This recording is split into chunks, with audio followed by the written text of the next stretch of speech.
35వ అధ్యాయము 12వ వచనములో మేలునకు ప్రతికీడుగా నాకు కీడు చేస్తున్నారు, నేను దిక్కులేని వాడను అయితిని అని దావీదు చెప్తున్నాడు. రెండవ వ్యక్తి ఉపకారానికి అపకారము చేసినటువంటి వాడు సౌలు. గొలియాతును చంపవలసినటువంటి ధైర్యము లేక సౌలు తల్లడిల్లిపోతున్నటువంటి సమయాలలో దేవుని మీద ఆధారపడకుండా సౌలు మనుషుల మీద ఆధారపడటం మూలంగా దేవుడు దావీదును ఎన్నుకున్నాడు.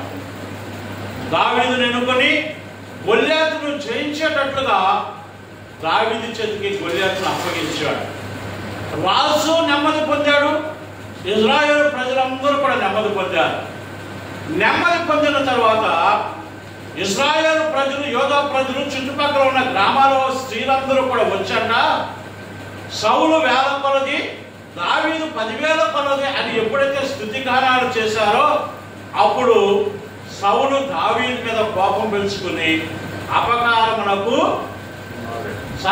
దావీదు చేసినటువంటి ఉపకారమునకు సౌలు అపకారం చేయాలనుకుని నిర్ణయించుకోవడం అనేటువంటి జరిగింది. హల్లెలూయా, హల్లెలూయా.